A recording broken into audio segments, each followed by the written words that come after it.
Ya, korban jiwa itu 2 orang, orang tua, anak sama ibunya.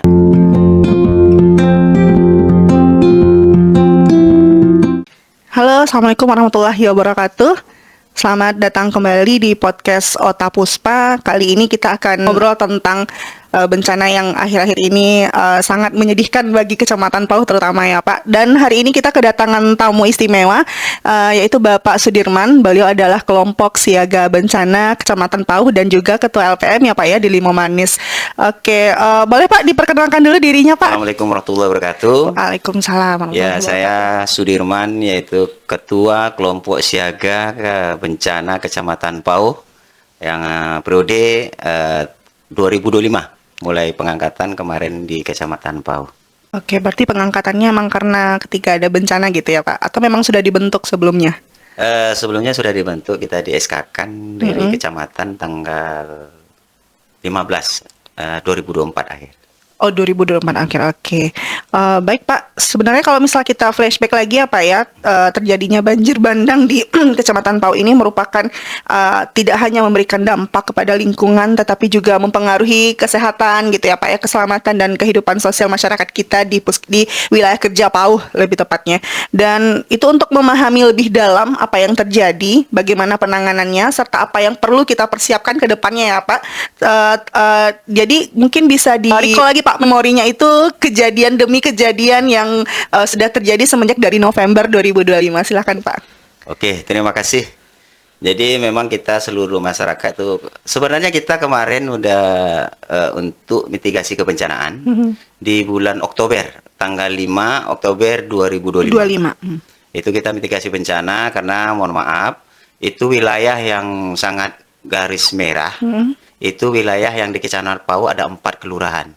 Kecamatan Pauh ada 9 kelurahan, jadi ada 4 itu yang zona merah.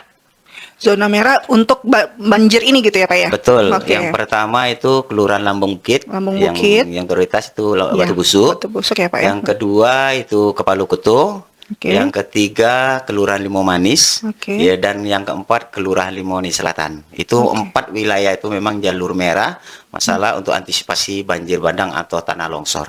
Oke, berarti memang sebenarnya sudah dipersiapkan semenjak Oktober ya Pak ya. Tapi mungkin memang nggak tahu kenapa tuh tiba-tiba kejadiannya di November gitu ya Pak ya. Tapi untungnya sudah dipersiapkan sebelumnya, jadi setidaknya mitigasinya sudah ada gitu ya Pak. Oke, terus Pak, kita boleh nanya lagi, ketika kejadian itu Pak, dimulai dari tanggal berapa tadi Pak? Tanggal 25 ya Pak ya? Kalau kejadian pertama itu yang dampak pertama banjir bandang yang di Batu Busuk itu tanggal 25 November. Jam 11.30 malam dini hari. Itu dimulai dari 25 November, lalu terjadi lagi di tanggal 27 November, demikian ya Pak ya. Dan kalau untuk itunya sendiri gimana Pak? Apakah ada yang melaporkan ke Bapak atau memang sudah ada tim-tim yang ada di lapangan untuk melaporkan ke keadaan seketika itu Pak? Kalau tanggal 25 awal kejadian itu memang ada masyarakat. Nah, masyarakat itu kontak person kita bahwasanya debit air naik yang di Batu Busuk. Jadi langsung kita instruksikan jajaran tim reaksi cepat kita untuk memantau. Sama tim asesmen apakah betul debit air di wilayah Batu Busuk pada jam 10 malam itu jam 22 itu memang ada kenaikan. Nah, jadi kita turunkan. Ternyata pas jam 11 atau jam 23 kita diinstruksikan oleh jajaran bahwasanya memang debit air di Batu Busuk itu udah meluap. Nah, makanya kita turunkan sama tim semuanya evakuasi masyarakat supaya menjauhi dari aliran sungai untuk sementara. Untuk sementara, dan ternyata berlanjut ya Pak ya gitu sampai beberapa kali kejadian ya Pak, beberapa kali serangan lah jatuhnya gitu ya Pak. Kalau yang ini yang kejadian bencana banjir bandang ibaratnya khususnya di Sumatera Barat dan khususnya Kecamatan Pauh di tahun 2025 ini yang sangat luar biasa. Karena kenapa? Biasa kalau banjir bandang debit air itu naik, itu 1 minggu tuh udah surut ya Pak ya harusnya. Dan sekarang tanggal 25 itu mulai awal debit air itu naik dan menghanyutkan pada pukul 10 pagi tanggal 26-nya. Ya itu. Dan pada malamnya, itu tanggal 26-nya, itu debit air naik lagi. Naik lagi 26 ya Pak. Itu makanya kita dari waktu tanggal 26, mengantisipasi kepada seluruh masyarakat, kebetulan kita langsung turun sama Bapak dan Ramil, Iya, Pak. Bapak Kapolsek dan jajaran semuanya, kasih terantik kecamatan Dubalang. Kita menghimbau masyarakat supaya meninggalkan wilayah Batu Busuk untuk sementara, dan kita langsung koordinasi sama Bu Camat untuk SMP 44 ya, Pak, untuk dijadikan tempat posko utama pengungsian masyarakat di Batu Busuk pada tanggal 26. Oke, berarti memang aktifnya posko itu di tanggal 26 ya Pak ya? Betul. Lalu tiba-tiba pindah lagi ya Pak ya, pindah lokasi karena mungkin agak tidak aman gitu ya Pak. Ternyata memang kejadian sekarang ya Pak gitu. Tanggal 26 sore kita memang di bibir air itu bukan tambah turun, tambah meningkat. Jadi kita mengkhawatirkan posko kita yang di SMP 44 itu akan terdampak. Makanya kita pindah sorenya itu langsung ke SD 05 di Kapalukoto juga kan.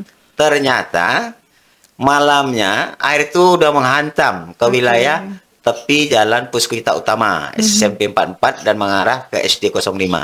Dan malam itu juga kita pindah posko yaitu di SD 02 Cupak Tengah ya Pak. Dan ternyata pada tanggal 26 masuk ke 27 malam dini hari itu debit air malah makin luar naik, biasa. Nah, itu makanya kita sampaikan pada hari ini bencana banjir bandang yang ada di Kecamatan Pau, khususnya Kota Padang ini, itu memang kita pun secara logika bingung. Kenapa kok sampai seperti ini? Seperti ada termen 1, termen 2, dan termen 3. Sedangkan yang termen 3 itulah yang menghancurkan wilayah 3 kelurahan. Oke, berarti memang pengulangan berikutnya mungkin yang lebih menyebabkan semakin parah gitu ya Pak. Itu kalau misalkan menurut tim Bapak sendiri Pak, itu kalau bisa kita mitigasi lagi Pak, itu penyebabnya itu apa ya Pak kira-kira Pak? Kalau untuk saat sekarang ya memang kita prediksi kemarin kita kan mau apa itu cek itu daerah Padangkaru, Padang Jani sama Danau Karyang. Karena itu titik-titik yang kritikal untuk masalah sedimen material yang akan mengakibatkan itu tadi banjir bandang. Yang akan diturunkan ya Pak ya seketika ketika curah hujan semakin deras seperti itu ya Pak. Memang kita dulu udah lama kita tidak ekspedisi atau mengecek lokasi tersebut sudah sekitar 2 tahunan lebih. Rencana memang di awal November kemarin karena debit hujan rupanya sangat tinggi, maka kita batalkan untuk ekspedisi pengecekan di 3 wilayah. Padangkaru, Padang Jani, dan Danau Kering yang ada di Limonis dan Batu Busuk. Baik Pak, mungkin pertanyaan selanjutnya nih Pak, ini mengenai tim tadi ya Pak ya, tim kelompok siaga bencana itu kan terdiri dari beberapa unsur ya Pak ya, Muspika lah iya Pak ya. Jadi memang kalau boleh tahu Pak, gimana cara untuk berkolaborasi menyatukan unsur-unsur tersebut sehingga permasalahan ini bisa perlahan demi perlahan bisa diatasi demikian Pak? Kemarin kita sudah kolaborasi sama masing-masing Tikoder. Itu yang pertama, yang tanggap bencana kita kan diturunkan dari pemerintah setelah banjir berdampak untuk masyarakat. Itu yang pertama kita solusi yang pertama awal itu masalah hunian sementara. Hunian sementara ya Pak. Dari itu kita paling dibutuhkan saat ini ya Pak ya. Saat itu kebetulan ada dari pemerintah Kota Padang itu menyiapkan hunian sementara yaitu di perumahan nelayan di lokasinya di daerah Lubuk Buaya. Jadi masyarakat kita setelah tanggap darurat itu belum dicabut, kita evakuasi di sana warga kita khususnya di Kecamatan Pau ini yang terdampak rumahnya hanyut. Itu ada sekitar 121 kakak yang hanyut dan rusak berat. Itu tambah berapa kemarin datanya itu kan. Jadi di situ itu mereka kita kirim 36 kakak di hunian sementara. Di hunian sementara di Kampungan 36 kakak. Sisanya gimana Pak? Sisanya itu kita kos ke rumah masyarakat karena di sana udah penuh. Karena memang tidak terlalu banyak juga ya Pak ya. Itu dibantu oleh pemerintah melalui kecamatan itu 600 untuk sewa kosnya sementara. Dan sebelum kita menghuni hunian sementara yang di dekat kantor Lurah Kapalukoto. Itu sedang dibangun 100 unit. Berarti masih di wilayah Pau juga ya Pak? Masih di wilayah Pau itu 100 unit rumah hunian sementara. Pak, mungkin kami pengen tahu juga nih Pak, dampak tadi kan seperti yang saya bilang bahwa ternyata tidak hanya fasilitas umum yang hilang, tapi juga hunian warga gitu kan ya Pak. Atau mungkin ada beberapa warga yang sempat melapor secara pribadi gitu Pak, misalkan rumahnya hilang atau rumahnya hanyut demikian Pak. Apakah itu langsung ditindak oleh tim atau dievakuasikan dulu atau memang harus segera dicarikan huntaranya, demikian Pak? Kalau setelah kejadian itu memang kita yang prioritas pertama itu evakuasi masyarakat. Oke. Penyelamatan masyarakat. Walaupun kita sudah kerja ekstra, rupanya termasuk di Kecamatan Pau menelan korban juga ya. Iya, itu Pak. 2 orang. 2 orang ya, kita Pak ya. semedis juga, kita semaksimal dari tim KSB, BPBD, SAR, dan tim TRC Semen Padang, dan tim relawan semuanya ada bekerja keras. Dan ternyata kita ada juga korban. Ya, korban jiwa itu 2 orang, orang tua, anak sama ibunya yang Geni domisili di 51, mana, Pak? itu lokasinya di jalan irigasi dekat kepala jembatan Gunung Nago ya, Pak. Oh, gitu. Dan besok harinya ibunya Bu Geni 51 tahun langsung kita ketemukan di daerah irigasi. Sedangkan anaknya itu 3 hari. 3 hari kemudian, Pak. 3 hari kemudian kita ketemukan di daerah tepi laut.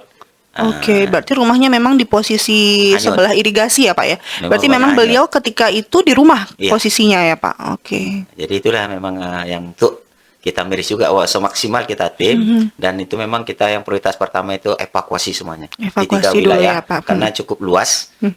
Bukan satu titik. Yang pertama itu Kelurahan Lambang Bukit itu Batu Busuk, yang kedua itu Kapalokoto, Kapalokoto. yang ketiga Kelurahan Cupak. Oke. Jadi memang posisi kita hari itu memang agak ekstrim pembagian jajaran personil, rekan-rekan semuanya, karena untuk mengevakuasi korban masyarakat ini kan, kita supaya tidak ada korban jiwa kan gitu. Oke, oke Pak. Kalau misalkan kita kan tidak meminta ini terjadi lagi ya Pak, cuman kita memang harus mempersiapkan diri ketika suatu saat itu terjadi lagi. Mungkin Bapak bisa sharing kepada sahabat Pau, mungkin apa langkah-langkah yang perlu kita lakukan ketika bencana itu datang gitu Pak? Yang untuk pertama yang kita harus memahami, memberikan sosialisasi ke masyarakat. Yang Sosialisasi ya, Pak, memberikan ya. sosialisasi ke masyarakat, terutama yang kita pertama kita sampaikan 4 wilayah. Iya. Itu 4 wilayah utama ya Pak ya. Kelurahan Limomanis Selatan, Kelurahan Limomanis, Kelurahan Kepalokoto, dan Sama Kelurahan Lambang Lambung Bukit, Bukit. terutama yang di Batu Busuk. Oke. Nah, karena kalau nggak seperti itu, kita memberikan pemahaman ke masyarakat, itu sangat rawan. Iya. Wilayah 4 itu rawannya gimana? Debit air di wilayah Sungai Batangkuranji ini itu tidak bisa diprediksi. Iya. Nah, kita contohnya kejadian 2012 seperti juga. Wilayah Pau, Pasar Baru itu cerah panas. Kenapa kok bisa terjadi banjir bandang 2012? 2012 dulu ya Pak. Oke. Nah, jadi yang untuk riskan kejadian yang banjir bandang untuk Kecamatan Pau memang baru 2 kali. Oke. Yang sangat Sebesar ini fatal sangat sekali ya fatal Pak ya. Itu waktu 2012 sama yang waktu kemarin 2025. 2025. Nah, itu yang sangat riskan ya, makanya kita dari masing-masing instansi kalau bisa kolaborasi kerjasama memberikan edukasi pemahaman kepada masyarakat ya Pak. Ya. Soalnya kan beberapa kali mungkin serangan keberapa itu kita sempat tonton ya Pak di TikTok dan di media sosial lain, ternyata ada beberapa warga yang sempat hanyut ya Pak ya di Batu Busuk karena beliau kembali ke hunian mereka semula, sehingga ketika hujan datang lagi, airnya naik lagi, mereka terperangkap di sana gitu. Mungkin Bapak bisa ada sedikit apa ya Pak ya, kayak pemahaman apa sih bisa masyarakat kita seperti itu gitu Pak? Itulah kalau memang itu kita sampaikan karena tim kita sudah memberi larangan, memberi himbauan waktu Untuk hari meninggalkan Minggu ya Pak. kejadian. Iya, hari Minggu berarti tanggal berapa itu Pak? Tanggal, kok nggak salah tanggal 26 itu. Oh, yang pas tanggal 26 ya Pak ya? Iya, kok nggak salah tanggal 26 yang banjir dadakan kembali Iya. sore hari itu. Iya, Desember ya Pak ya? Ya, Desember. Itu tim kita memang kebetulan ada edukasi Oke. dan memberikan himbauan supaya meninggalkan rumah. Nah, meninggalkan rumah untuk kembali ke posisi aman. Oke. Ternyata itu kan anak apa tuh Pak RT. Oh iya. Anak Pak RT sama menantunya kayak gitu. Jadi mereka nggak memindahkan. Oke. Nah, itulah terjadi kenaikan debit air sungai lagi dan mereka terkurung. Nah, Oke. itu dan alhamdulillah bersama jajaran TNI dan semuanya unsur relawan semuanya itu mereka bisa dapat evakuasi walaupun ada tangan dari perempuan dari korban itu ada yang luka lecet. Oke. Tapak telangannya itu karena memegang tali, Iya. harusnya memang sangat deras. Iya benar Pak. Kalau enggak kuat dia mereka. Dan Bisa sebenarnya hanyut ya, kita Pak. pun mengevakuasi korban itu kita ada SOP-nya. Oke, karena mungkin masyarakat kita nggak tahu nih Pak ada Ya, SOP seperti ini gitu. Jadi mereka, SOP kebencanaan itu ada. oke. Jadi Dan itu sudah disosialisasikan Pak sebelumnya atau sudah abis kita ini? sudah diberitahukan juga ke masyarakat. Walaupun tim kebencanaan dari Basarnas, Mm-mm. BPBD atau relawan yang lain, TNI Polri itu SOP-nya ada. Oke. Nah, jadi memberikan pertolongan untuk masyarakat terjadi banjir atau apapun, kita itu SOP-nya harus lengkap safety. Oke. Kalau kita nggak pakai safety, kita yang kena. Ya benar. Kita mau menyelamatkan korban, Mhm. masyarakat, sedangkan kita safety kita nggak ada, Nggak kita ada. yang jadi korban. Iya, oke. Nah, kan gitu. Makanya itu dilarang. Kalau penyelamatan itu wajib harus standar SOP, safety kita Iya, itu ada. ada safety-nya gitu ya Pak. Terus kalau misalkan sekarang kan ini udah beberapa lama setelah pasca, mungkin udah beberapa kali juga gitu ya Pak. Ternyata sekarang kita berada di posisi pasca bencana gitu ya Iya. Pak. Menurut Bapak itu penanggulangannya itu sudah berapa persen Pak? Mulai dari fasilitas umum dan lain-lainnya itu sudah berapa persen? Karena mungkin posko kita sudah ditiadakan juga Iya. ya Pak ya sekarang ya Pak ya gitu. Kalau untuk saat sekarang pasca bencana itu dari atau berarti semua Sikoder itu persiapan untuk yang pertama penyelesaian hunian sementara Oke, dan itu prioritas ya Pak. memikirkan jangka panjangnya Oke. itu hunian tetap. Nah, kebetulan kita di wilayah Kecamatan Pau itu ada hunian sementara yang sedang dibangun. Iya, yang di Kapal Kota ya Pak ya. Kepala Koto itu 100 unit dan di daerah Batu Busuk itu di daerah warga suku Tanjung. Oke. Mereka menghibahkan tanah untuk anak kemenakan rumahnya yang hanyut. Itu sudah dibangun 11 unit hunian 11 sementara unit. dan masyarakat sudah menghuni. Oh, sudah operasional ya Sudah Pak ya. operasional di Oke. sana. Dan sekarang bantuan dari Kadin Sumbar juga karena mereka lahannya udah pasti itu akan diberikan bantuan hunian tetap lagi. Oke. Nah, jadi mereka yang 11 kakak itu udah selamat untuk bantu hunian sementara dan hunian tetapnya. Karena itu dari Kadin. Nah, Oke. berarti yang kita yang lainnya itu yang akan kita siapkan hunian sementara selesai dan hunian tetapnya akan dicari solusinya. Karena Oke. itu cukup banyak. Bukan hanya 10-20 kan. Ratusan warga kita yang membutuhkan hunian tetap. Itu memang pemerintah Kota Padang sedang koordinasi nanti dari kecamatan dan untuk pusat bagaimana untuk pembangunan hunian tetap untuk masyarakat yang terdampak banjir bandang tanggal 27 kemarin Oke. yang rumahnya hanyut dan rusak parah yang tidak layak nih. Uni. Terus Pak untuk kedepannya nih Pak, untuk kedepannya mungkin wilayah Batu Busuk apakah tetap bisa dijadikan hunian Pak? Kan ini udah mulai tenang ya Pak ya. Takutnya nanti masyarakat kita kembali lagi ke sana gitu loh Pak. Jadi gimana Pak menurut Bapak? Apakah perlu masih layakkah kira-kira Pak gitu? Karena di sana kan seperti yang kita tahu tuh indah sekali ya Pak ya. Betul. Kita sering kalau misalkan ada kegiatan apa kita sering ke sana untuk refreshing gitu ya Pak. Terus ternyata posisinya sekarang seperti ini, apakah memang setidak layak itukah Batu Busuk untuk dihuni Pak gitu? Jadi mungkin yang pertama kita siapkan yaitu memang dari balai Oke. pemerintah pusat hari itu waktu langsung turun ke lapangan. Itu 15 meter dari jalur aliran sungai itu tidak boleh dibangun dengan pemukiman. Itu 15 meter jangkauan dari aliran sungai itu tidak boleh, memang itu dilarang. Jadi kalau memang masyarakat kita kan mohon maaf karena situasinya mantap itu untuk wisata segala macam Iya. dia tetap membangun itu pemerintah nanti mungkin nggak akan memikirkan. Oke, berarti istilahnya pemerintah nggak fokus ke situ Nah, lagi karena sudah diperingatkan dari iya. awal demikian ya Pak. Oke. Makanya itu tadi nanti dibangunkan hunian tetap untuk masyarakat yang rumahnya hanyut tadi yang di jalur das Jalur tadi kan dari area sungai tadi itu makanya 15 meter dari jarak dari sungai itu ke tepian itu dilarang. Dilarang ya Pak itu ya. memang dari pemerintah pusat itu memang dari balai pun melarang. Oke. Jadi memang kita saran juga di sini ya ke pemerintah pusat kalau bisa yang di atas tuh kalau bisa di posisi kita buat check dam. Oke. Check dam itu Seperti yang memang- ada di Unan ya Pak. itu Oke. kita pakai dulu ada check dam 1 2 3.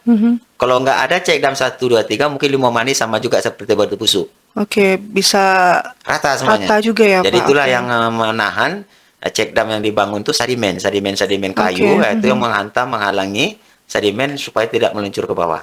Oke. Nah, itu. Dan itu belum ada ya Pak di Batu Busuk ya Pak ya? Kalau di Batu Busuk sampai sekarang kita cek memang belum Memang ada. belum ada ya Kita Pak. kemarin sarankan kalau bisa daerah wilayah Batu Busuk secepat mungkin kita dibangunkan check dam Oke. supaya menahan aliran Iya. debit air yang sekian kubik per detiknya tuh Ngeri hantamannya ya itu. Pak malam itu ya Pak. Itu memang luar biasa kerasnya. Aluran airnya itu. Kita Oke. memang memasukkan alat tuh mengerikan memang. Mengerikan ya Pak ya. Itu memang kita Apalagi memang kejadiannya di malam hari ya Pak. Jadi memang tidak bisa terpantau dengan mata kita gitu ya makanya Pak. tim kita 24 jam mereka stay Oke. terus memantau di bit air semenjak itu sampai tanggal 27 dan seterusnya sampai Oke. sekarang. SMP 44 itu tetap pakai untuk pemantauan dari tim kita sampai malam Oke. bergiliran. Oke, mungkin Bapak bisa ada pesan-pesan Pak untuk masyarakat Pauh ke depannya, itu gimana caranya agar ya kalau misalkan memang ada air lagi ya istilahnya gitu ya Pak, bisa mengurangi resiko gitu Pak. Mungkin Bapak ada pesan sama masyarakat kita.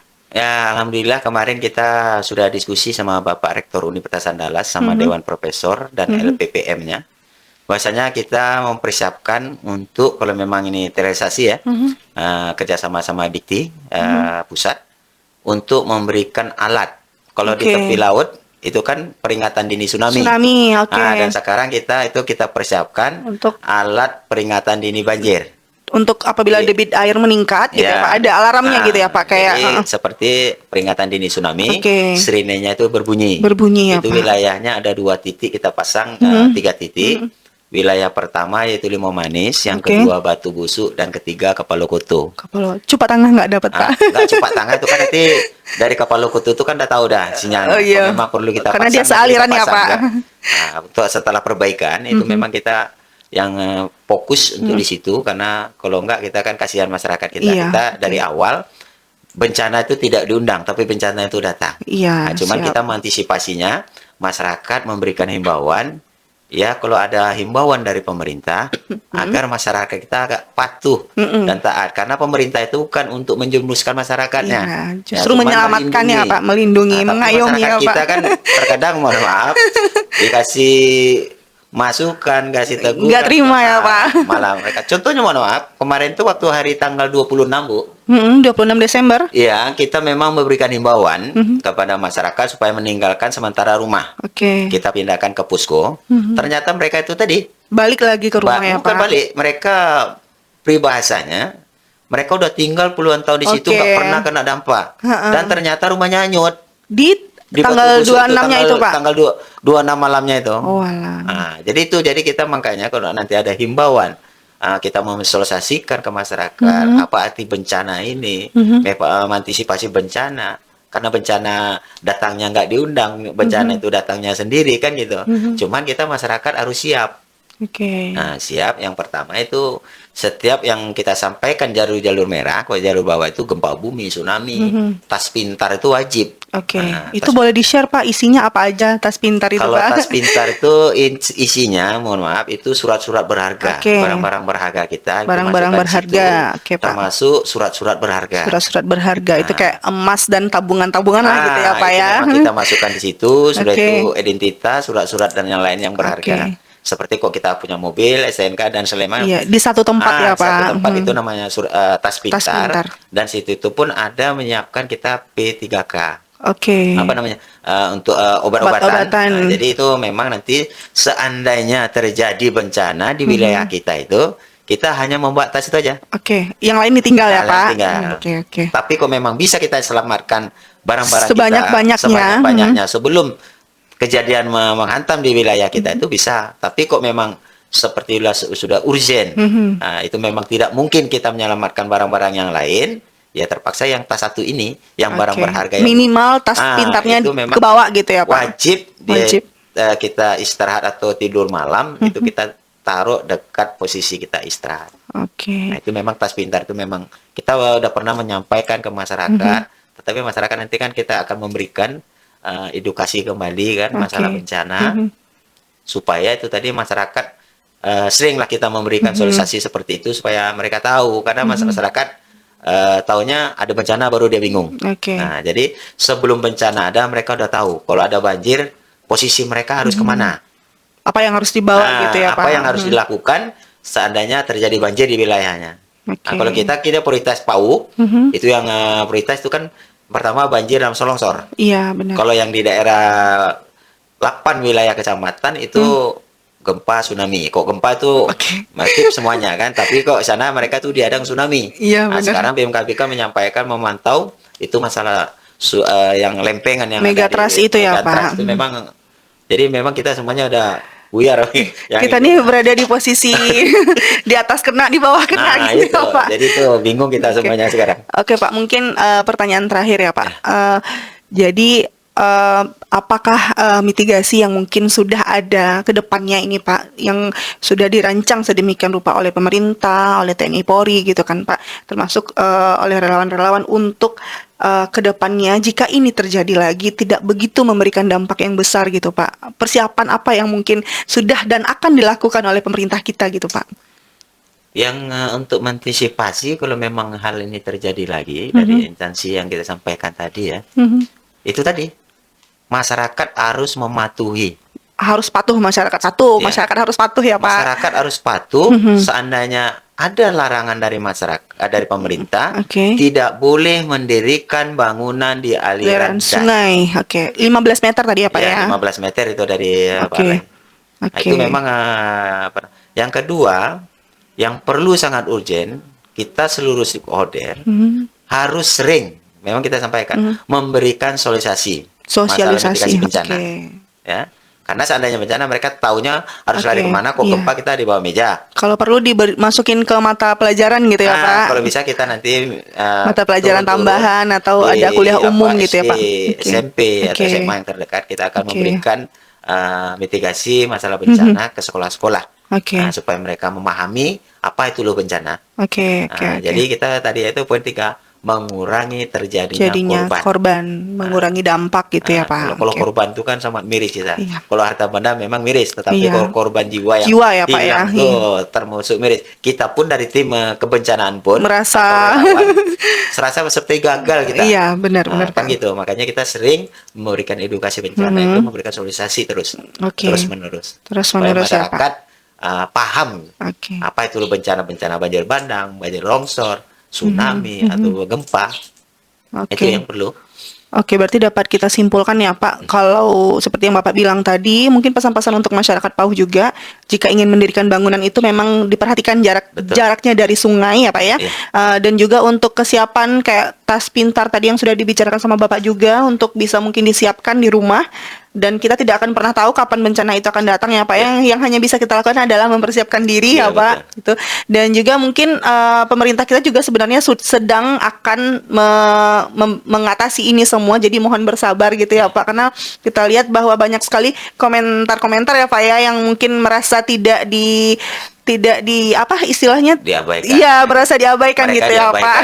Padahal sebenarnya pemerintah kita sedang membagi mungkin apa di titik-titik yang mungkin perlu lebih cepat penanganan seperti itu. Oke, Pak. Mungkin ada tambahan sedikit. Pak, silahkan. Masyarakat yang komentar-komentar yang negatif. Kadang pemerintah ini, mohon maaf, pemerintah kita itu kan yang dampak bencana kan besar. Iya, Pak, benar. Jadi contohnya aja, kita mencari lahan untuk pembangunan rumah.